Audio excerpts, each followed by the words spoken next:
Morning. Wednesday, halfway through the week. Still have some snow out there, but I guess we will for a little bit. But no big snow, no additional large amount of snow, so that's good. Hi, Deb and Ruth and Susan. Yeah, so one story that Gwen sent me that I forwarded you about the events that they're trying to get done, and then Linda forwarded an email that has an email address for people that are still looking to get the first shot. You should send an email to them with the information. If you're over 65 and you haven't had any shots at all, this is for the first shot. I think everyone is really focusing on the first shot now, to get as many people as possible kind of in the system, and then the second shot comes later. In fact, a good deal later. Apparently, they think it can really be quite a while, even more than a month after, and it would still be effective. So I guess that's good to get it more people with the first shot, and then get the second shot later, which is smart, right? Because you want to get people in the system. You want to have their contact information. You want to be able to get in touch with them about the second shot. So yes, if you got that email, read it. If you didn't get it and you want it, search your email for something from me. And if you didn't get it, then send me an email and or message or something, and I'll make sure you get it. But so these very short notice. It's on Friday is the event, so you'll want to send that email as soon as possible to get a spot. Okay, so here we are, beginning of February, middle of the week. Hopefully you're doing well. This is a hard time of year, I think, for people. I know I tend to feel kind of at my lowest at this end of January, beginning of February time. So if you're feeling like that, see if you can do something to kind of lift yourself up. A lot of people experience this seasonal affective disorder where it's really a physiological response to not having as much sunlight and not being outdoors as much. Just kind of being fed up with being shut in your overheated house, which isn't the best for anyone. I think we've certainly spoken about this in class before, about how well, before COVID, we were very much an indoor society, right? We had evolved to this point where everything we did was indoors. People spent, in fact, members of my own household spend most of their life indoors, right? They're on the computer, and their schedules are messed up. My son is, works night shift, and he loves it. But it means he rarely sees the sun, right? He is at work all night and then sleeping during the day, and is only up in that sort of wee space in between. And this time of year really almost never does see the sun. And he doesn't spend a lot of time outside either. So, as a society, we had kind of shut out the whole outdoor, and to our detriment. I think, one of the things that we found looking at how people function is that the more cut off you are from the outdoors and from the rhythm of the days and the weeks and the seasons, the more um, the poorer we do, right? Health wise, physically and mentally, that we just don't thrive as well. That following the seasons in terms of um, getting out and experiencing what's happening, but also, um, trying to match our consumption with the seasons as well. So we're eating the kinds of foods that are available, um, traditionally, I should say traditionally available this time of year as opposed to other times, right? So it means less salads and more, maybe root vegetables this time of year. Um, and a lot of these things are pretty, I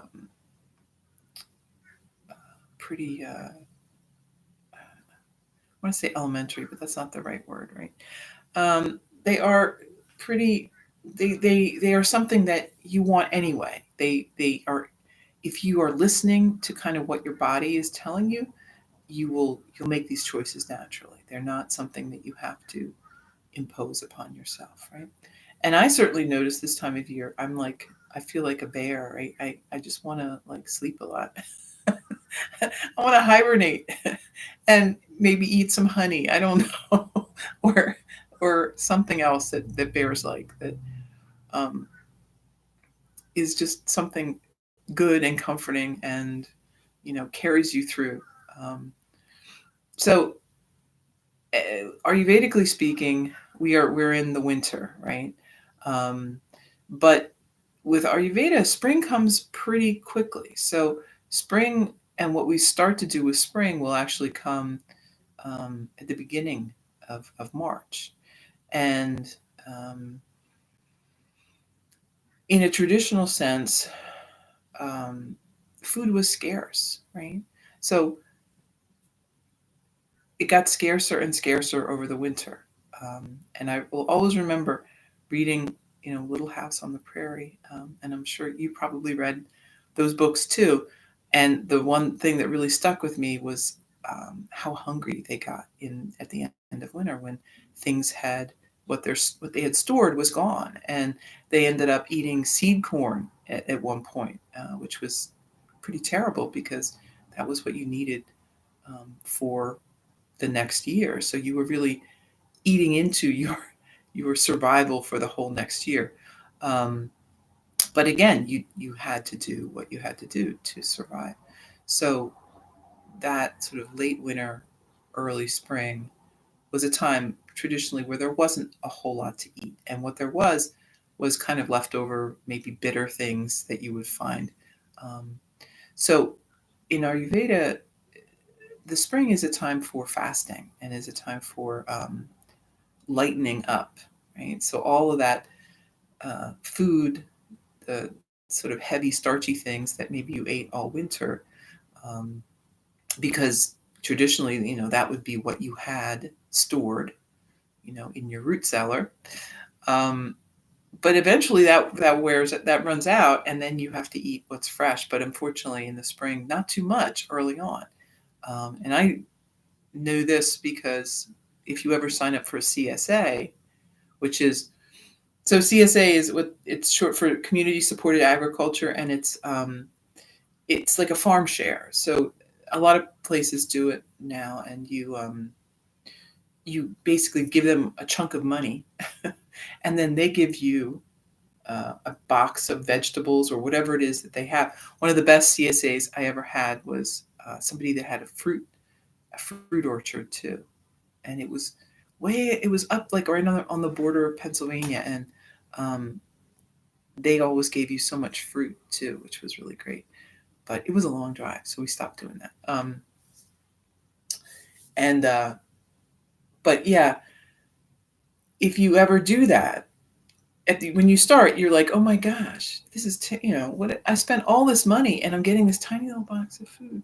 Right? Very little comes out in March. You know, April, a little more. By the time you get to May, the bounty, and then it moves on and on till you know August and September, you were just like crushed under the weight of all the things that are coming in. Um, so if we think about it like that, um, that's the way, traditionally your body evolved.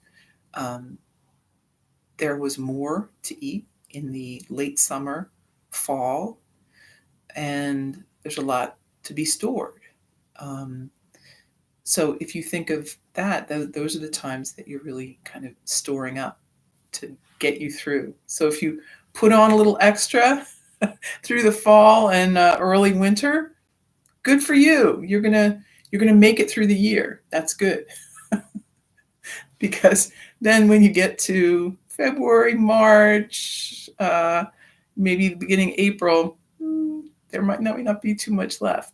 Uh, our problem now, right, with our society is that there's so much all the time, right? So we can't follow those rhythms, or we could, but we're tempted not to, right?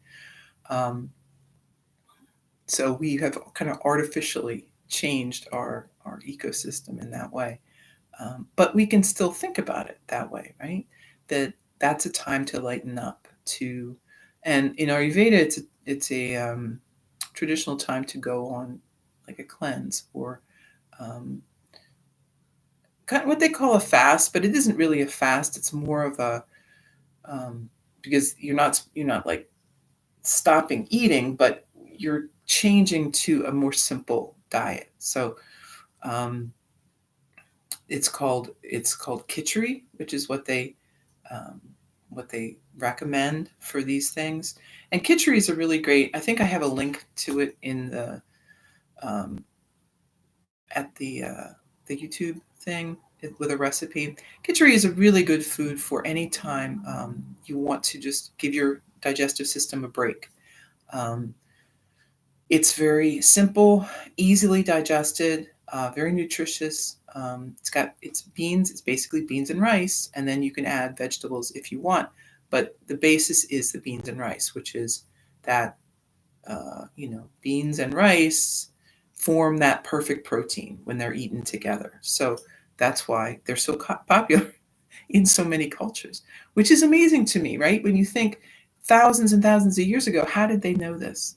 How did people know that they didn't have, this complicated or microscopic nutritional culture that we have now, where we can break down the different components and understand why these two things work together. But yet um, they just knew, right? They knew intrinsically, or their bodies knew, or experience taught them. I don't know what it was, but um, traditional cultures all over the world eat beans and rice. So you should too. If you don't like it, try some different beans. There's so many different ones out there. Try a different rice. There's so many different types of rice. Find something that works for you. And I would highly recommend it anytime you're feeling under the weather. If you have someone who's sick and convalescing, it's a great food for that. It's a great thing if you want to. I mean, I know a lot of us think sometimes about this idea of being lighter on the planet, right? Eating less meat, eating less sort of fancy, expensive foods that that take a lot of time and money and resources to produce. Beans and rice are a simple meal. It's very economical. You can eat it anytime. You could do it once a week. we've around here. I bought a lot of beans and rice at the start of all this pandemic because I didn't know what was going to happen to the food chains and all that. Um, so now I mean, we have been all along, but now we're really eating it because we're trying to. We don't want to keep it forever, but yeah, find something maybe once a week. Just try it. Find a recipe you like. Every culture, literally every culture that I know of, has some version of beans and rice. So there's got to be one out there that you will enjoy. Um, some cook them together. I don't really like cooking them together because I think they they tend to lose their texture that way. That kitchery, right? Kitchery typically is cooked together, which is fine if you want like a very easily digestible thing. But I like cooking them separately. Generally speaking, I think it turns out better. So, all right. Um, if you need recipes, you can email me or, go Google it. Oh my gosh, there's just a world of information out there for you. So, all right. So eating seasonally, exercising seasonally, um, try to counteract. If you're feeling down, if you're feeling like the winter is just dragging on, get outside a little more. Um, the good thing I notice about winter is, we get a few of these 20-degree days, and then those 40-degree days seem balmy. And then, good heavens, when we get a 50-degree day, it's time to wear shorts, right? We're running around without a coat on. So um, you're going to have more opportunities for days to be outside and to enjoy some of that weather as much as you can. But see if you can get out in the sun for a little bit. It's good for you, builds your vitamin D, um, and it just is a mood lightener. It's good, and it'll help you get through the next month and a half or so before we have that early spring. So, all right, so let's do a little breathing. Why don't we? Breathing, doing pranayama is a nice mood lifter too. So sometimes we'll find if you are feeling kind of run down, that you aren't breathing very well, right? Maybe you're sitting hunched over, or you've got a lot of tension in the body and you're not allowing yourself to really inhale and bring in the oxygen. So that's always the first place to start for me if I'm feeling kind of off or just a little down. Do some breathing. See if that lightens how you feel. So we're sitting upright. Just notice, do you feel a lot of tension in the body? Sometimes it's very unconscious. We don't even know how much tension we're holding until we start checking it out. So notice the shoulders, the jaw,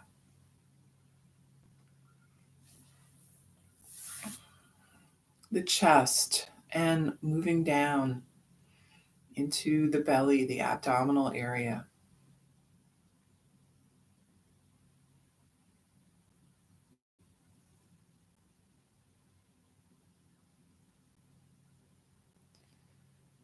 And as we're breathing, we're feeling the chest, abdominal area sort of moving and lifting.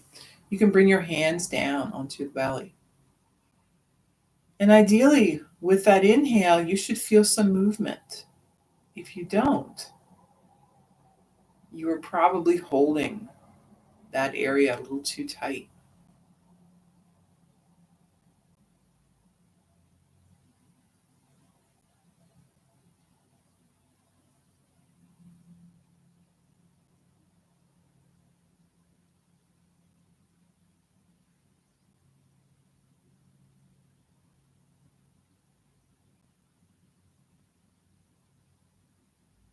Maybe a count of 4 to breathe in and a count of 4 to breathe out.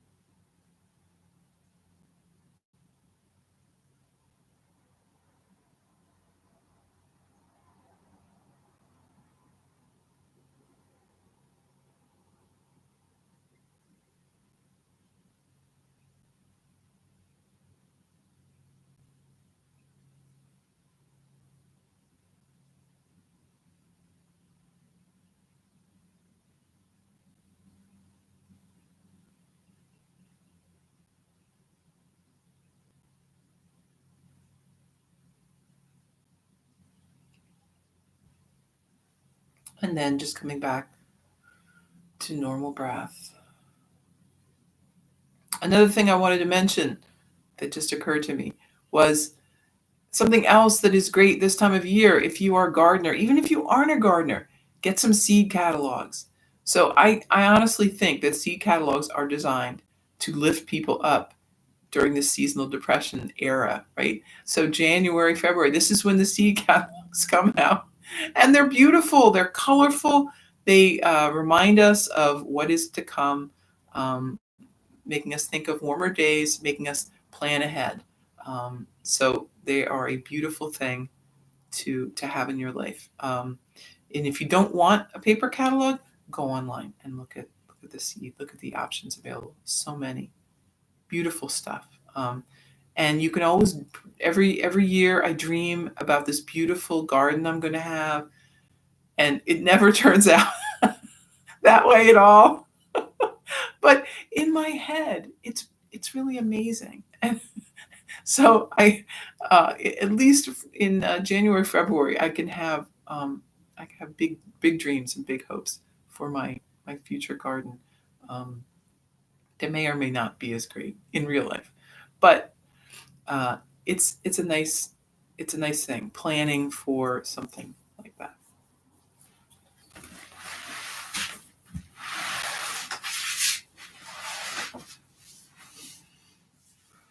So drop the head,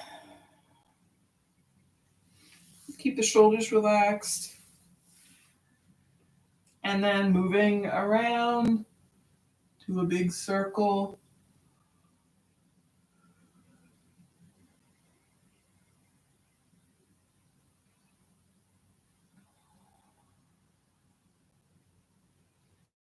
One way and then the other.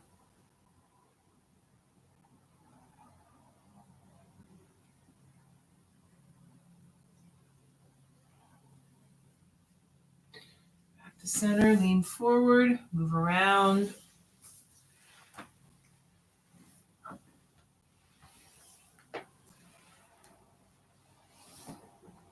One way and the other.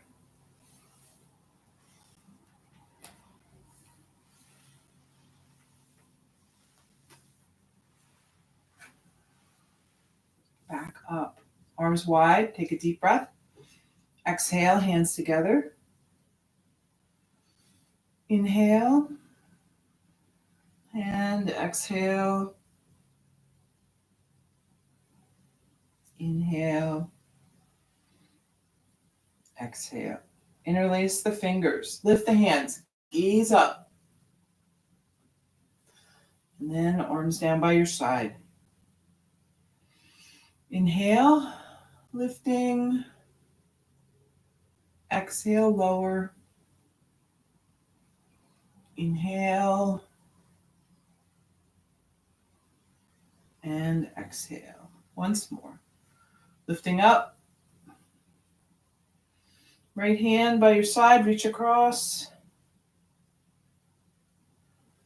And switch.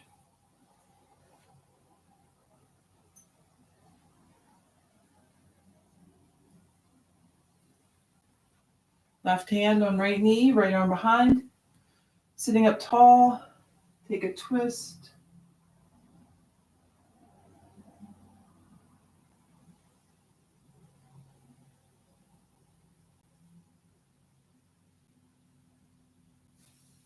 Back to center. Switch sides.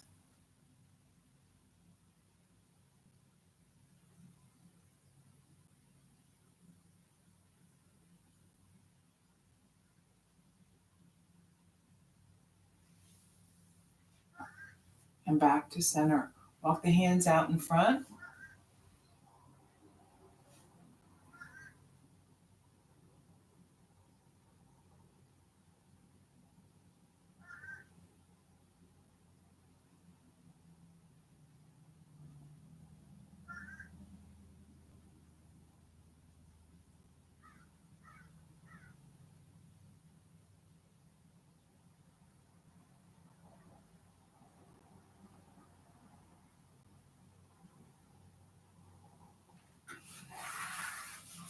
back up and hands behind. Squeeze the shoulder blades together. Gazing up.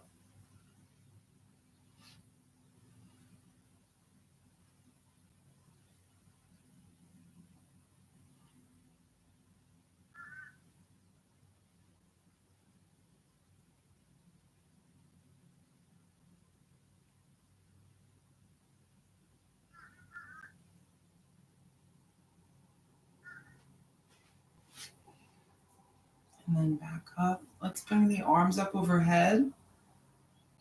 Interlace the fingers. Squeeze the biceps close to the ear. Take a deep breath and then folding to the right.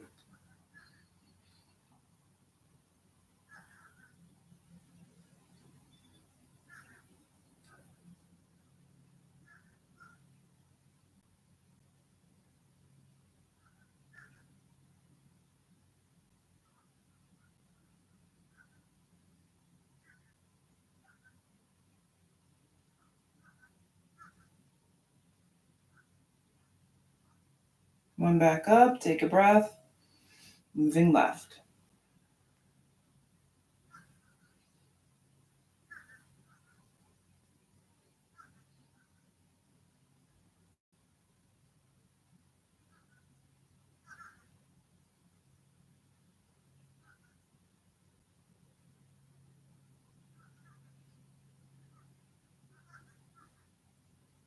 And back up, gaze up at the hands, and then maybe lean back a little bit.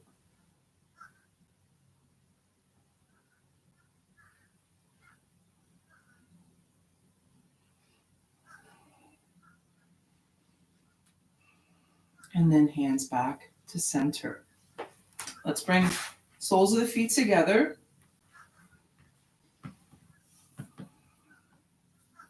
Sitting up tall, and then folding forward.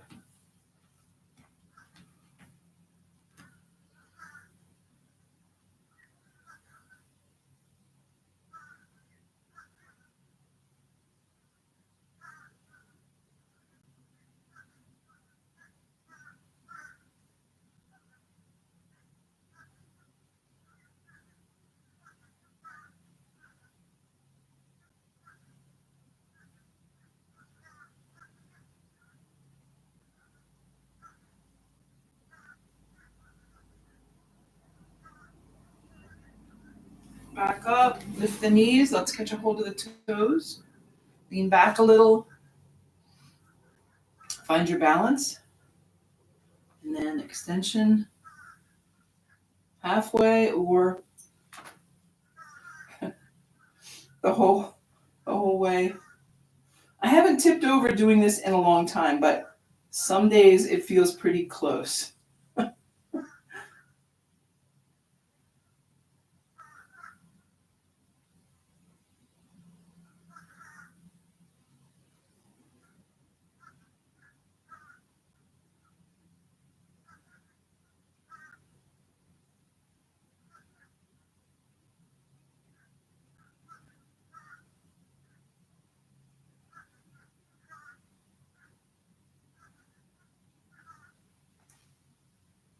Bend the knees, set the feet back down. We're going to bring left leg under and right leg on top. I'm going to cross the knees, one over top of each other as much as possible. Sitting upright, take a deep breath, and then we're folding.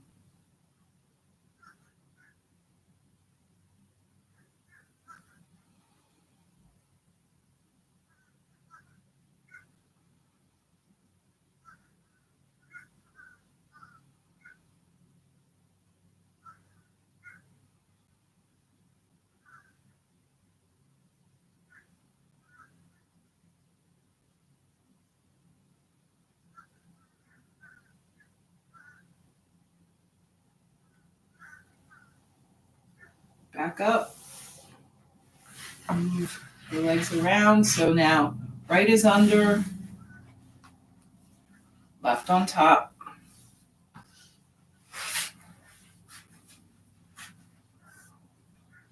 Take a breath. side is not cooperating so much. And then fold.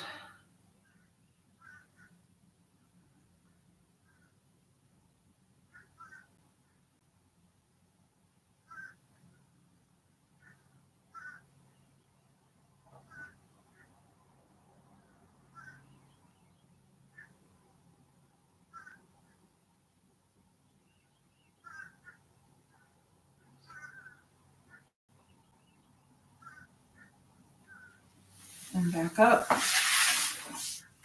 Both legs out in front. Let's point and flex the feet.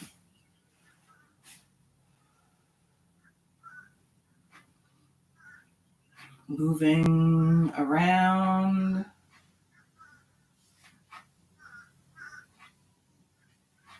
One direction and then the other.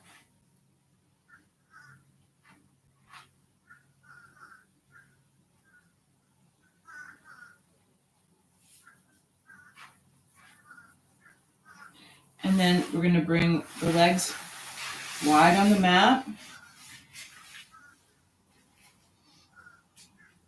Sitting up tall, take a deep breath. And then we can walk the hands out in front, or we could bring them out on the legs, whatever works for you today. We're just going to that edge where things start to tighten up.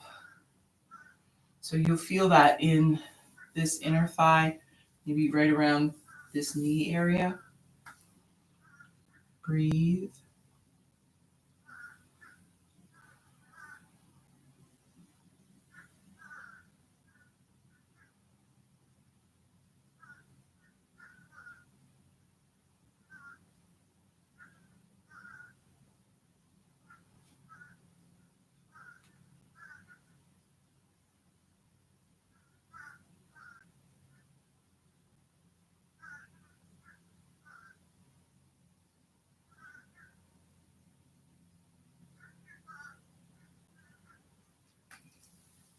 Moving back up.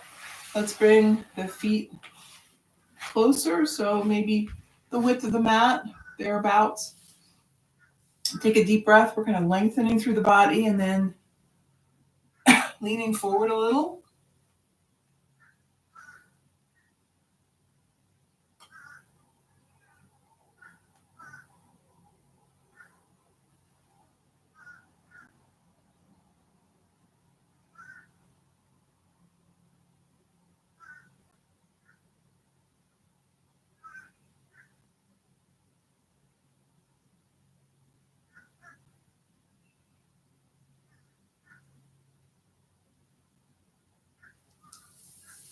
Bend that right knee. We're going to bring the foot in close to the left thigh. Sitting up tall, turn the body so we're facing the left leg. Arms lift, take a deep breath, fold forward.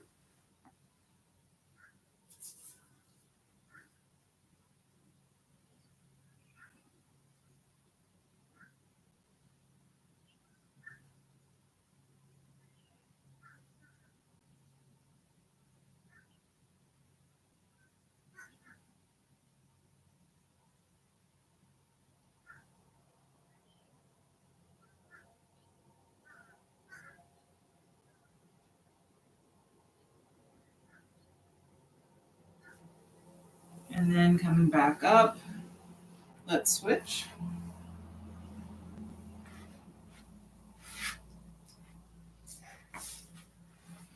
And then turning, facing the right leg, lift the arms, fold forward.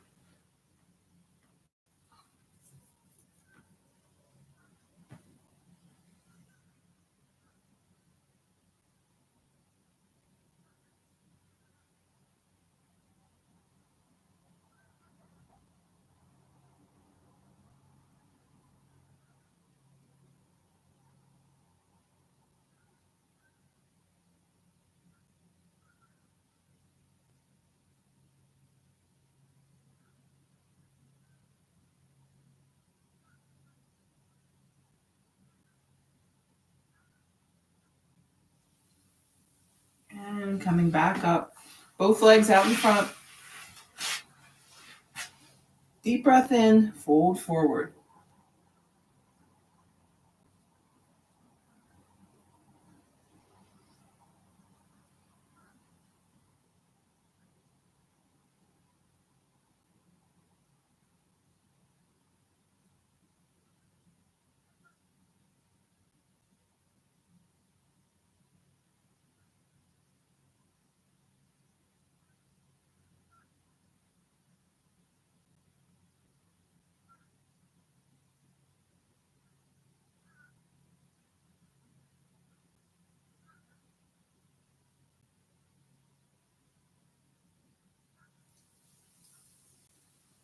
And then back up. Bend the knees. Lowering down. We're rocking back to rest on the mat.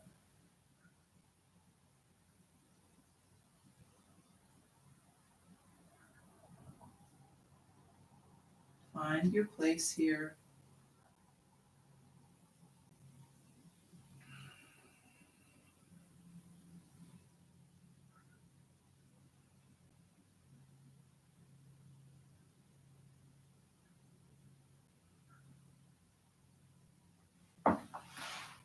Let's hug that right leg in. Left leg extends. Breathe.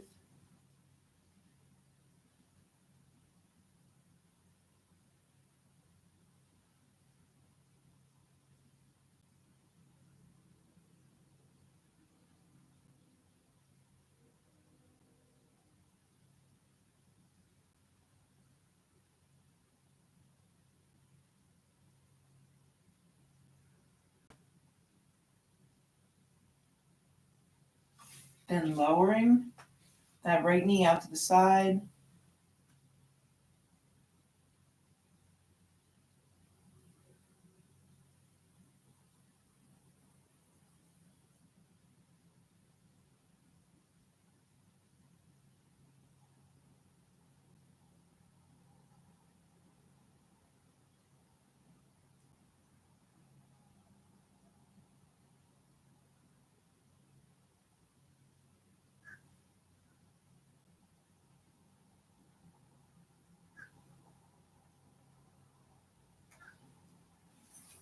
Bring the right knee back to center, and then we're going to draw it across the body, rolling up on the left hip. You set your gaze to the right.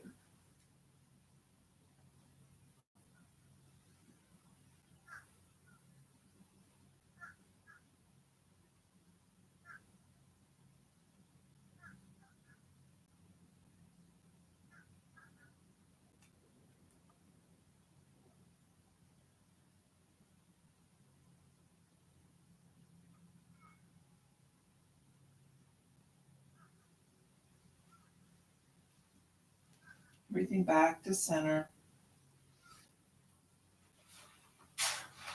And then extend the right leg, put the left leg in.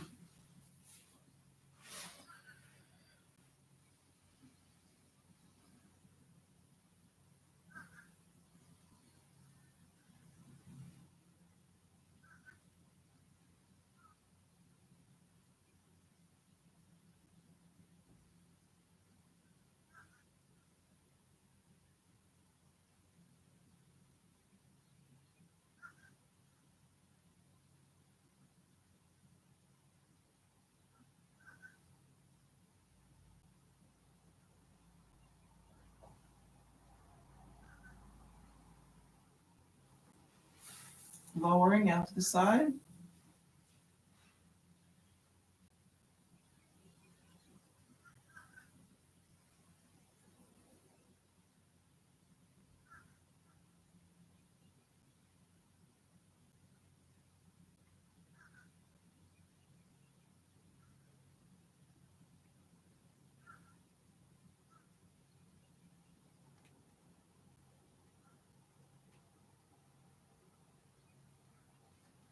And then knee back to center. Draw it across the body. You set that gaze to the left.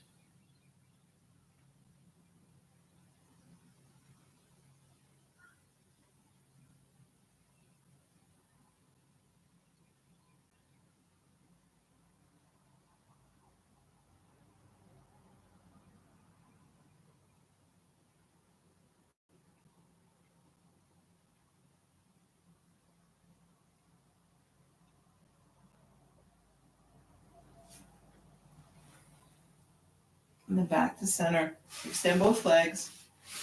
Let's do 5-pointed star. So we've got arms out to a T, feet a little wide on the mat.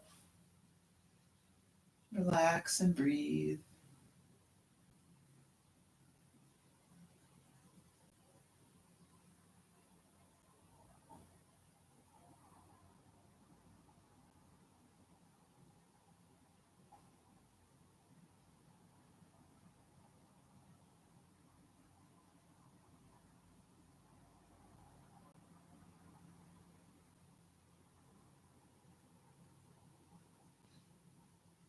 Five-pointed star always makes me think of snow angels.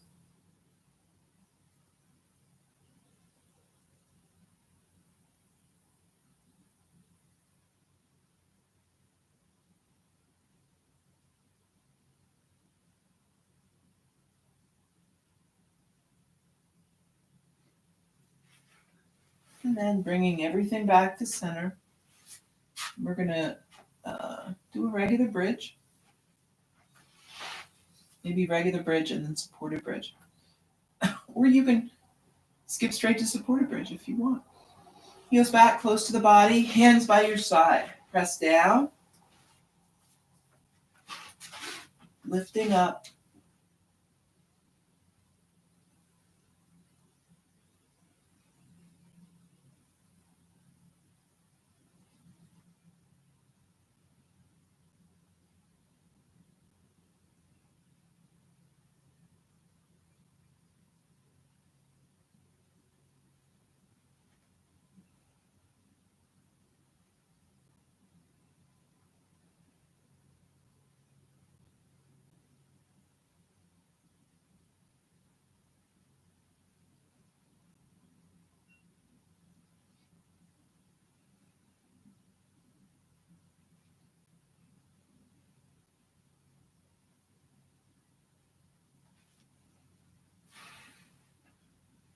Lowering back down.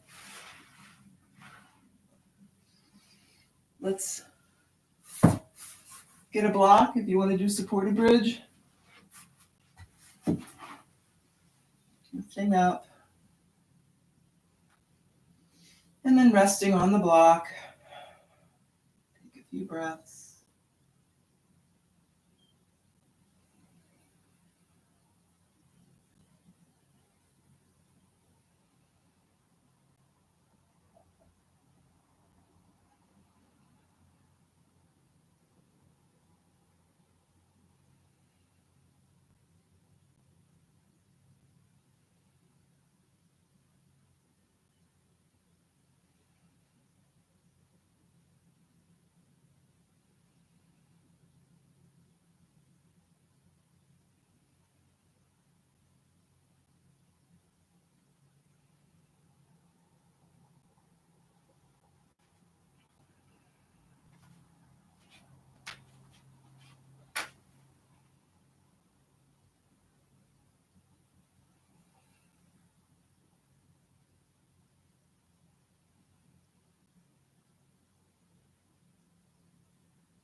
And you can do whatever you want here. Maybe you bring knees in, maybe extending the legs, whatever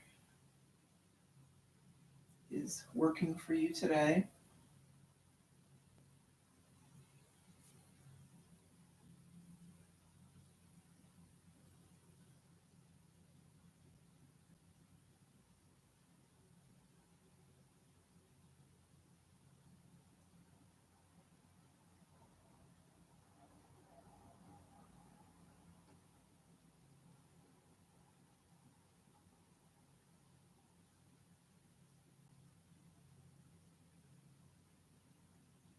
And then set your feet down. Lifting up, take out the block.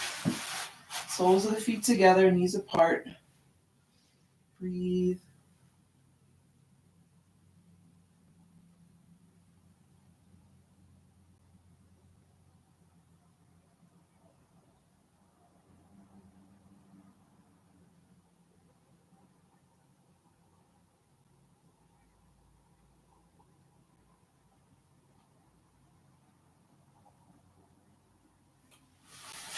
And then bring your knees together and walk the feet to the edges of the mat.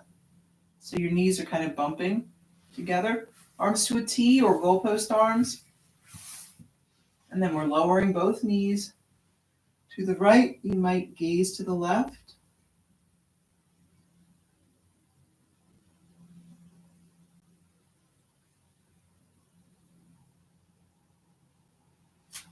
Back to center and moving the opposite direction.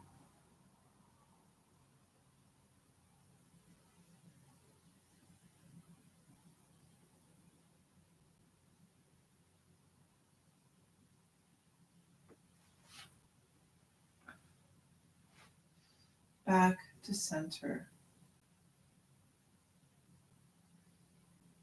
And then we're just going to move into Shavasana. So you could just extend the legs here. You could stay like this if you'd like how this feels. You could hug the knees in, extend the legs and lower, right?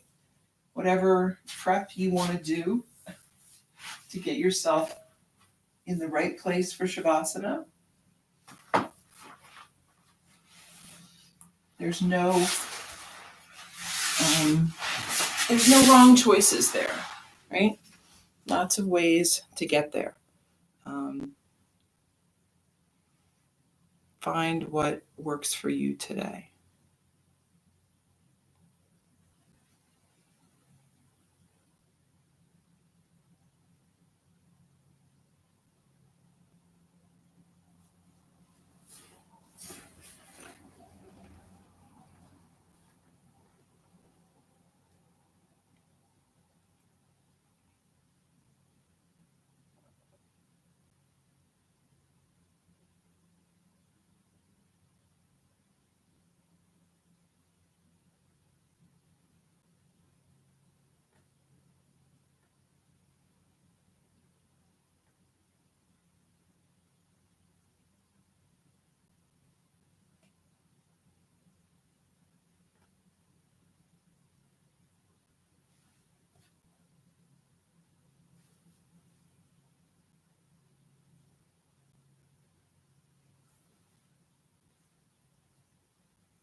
So when we look to the seasons for our sort of inspiration for living our life, we can see how things change. Um, the march of time is inevitable. Um, things move from winter to spring to summer to fall. there is no arguing with that. there is no bargaining, and there's no shortcut. There's no way around it, right?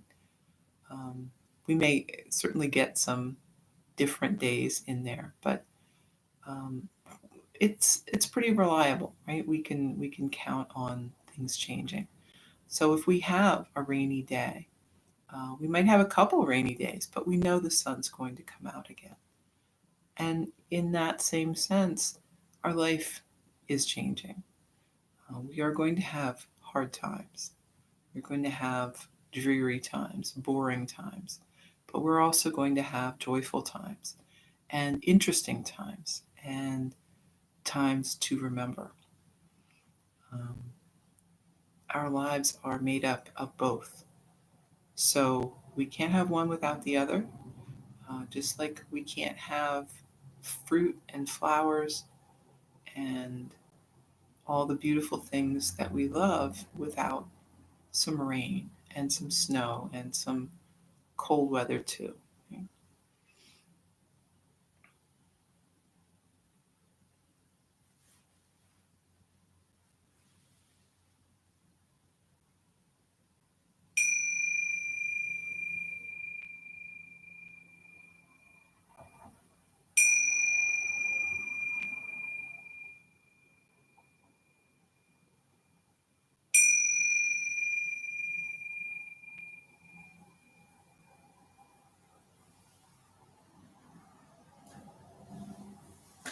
Moving then, fingers and toes, hands and feet,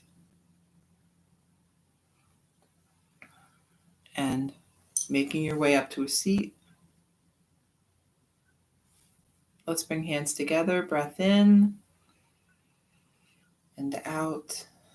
Thank you for taking time today to be on your mat for yoga and for sharing it with me.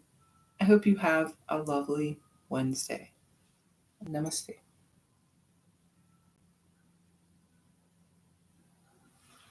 Thank you.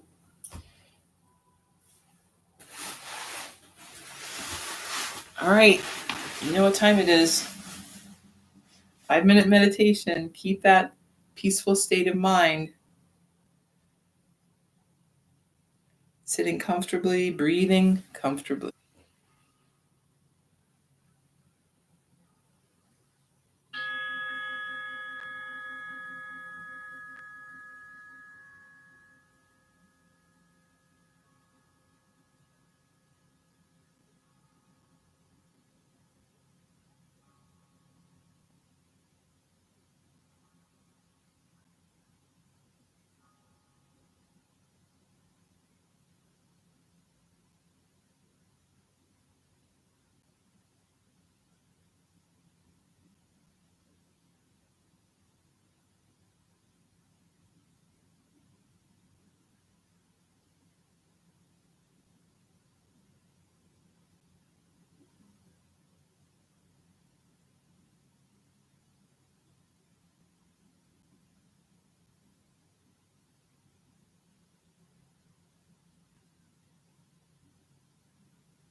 Okay,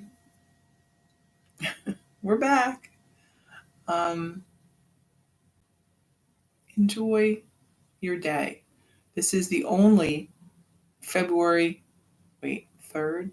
Is it the 3rd? Yeah, I think so. This is the only February 3rd, 2021 that you're ever going to have. So that could be momentous or it could be nothing special at all. That's okay. Either way, enjoy your day.